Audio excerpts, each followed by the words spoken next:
So, do you suffer from premenstrual symptoms? 40% of women deal with PMS so severe that it actually affects their daily routine. And making some small changes to your diet can actually help alleviate some of those symptoms. Our nutrition coach, registered dietitian Suzanne Farrell from Cherry Creek Nutrition is here with more. And Suzanne, let's start with some of the things that we just shouldn't do. Yes, there are some things that we should really limit during PMS because it can make all of those symptoms, the bloating, the irritability, the moodiness, even worse. So starting with salt. We feel bloated already, and salt, sodium helps with water retention. So we want to do the opposite and really limit the salty snacks, processed meats, those kinds of things. Same thing with alcohol. Alcohol can also increase that breast tenderness that many women feel. So you really want to limit the alcohol, and same with caffeine.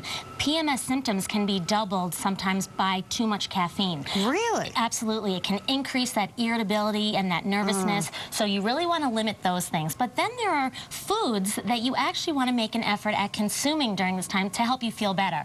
One of the first nutrients that's looked at during PMS is calcium. And women who suffer from PMS tend to consume a calcium-poor diet. So we definitely want to make an effort at getting those 2 to 3 servings of low-fat dairy a day. I love yogurt as a way to get it. Better Whey of Life yogurt has 30% calcium, which is the same as a glass of milk. It's also very high in that whey protein and has less sugar than a lot of the other yogurts that you see on the shelf. I like using low-fat cheese. Swiss cheese is a nice high calcium cheese, so go for that. And then I personally love doing hot chocolate. If you use some low-fat milk and you just use a tablespoon of a chocolate, some of those lighter cocos, it'll just satisfy that chocolate craving. Absolutely. And also give you that calcium. Fun way to do that. That's right. So we also, if we're going to make an effort at getting that calcium, we also need to make sure we're getting vitamin D, because that will absolutely determine that absorption. So vitamin D sources, of course, we have the mushrooms, and I love that right now it's saying right on the label, high in vitamin D, egg yolk, and salmon. Okay, the next nutrient next to calcium that's really being looked at is magnesium. And during PMS, we may have low levels of magnesium. So foods that are very rich in it are sunflower seeds and almonds, brown rice, and spinach. And what will eating that do for you? Well, the studies have shown that making sure you're getting these nutrients alleviates those symptoms of moodiness, irritability, bloating, water retention. So there is a decrease in that. And actually, with magnesium, too, it was shown that just getting the foods that were rich in magnesium helped with those symptoms.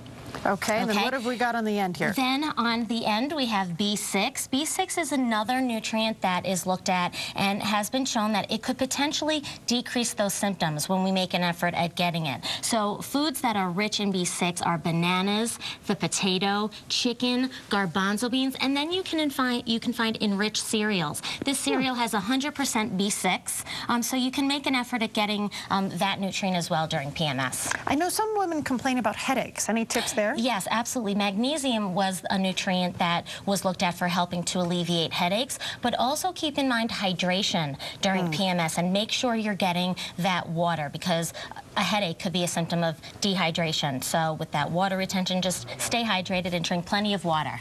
Okay, those are good tips. Thank you so much for your time. If you want more information, you can check out our website, KWGN.com. Click on the link to Cherry Creek Nutrition, and you can find that on the on-air section of our website.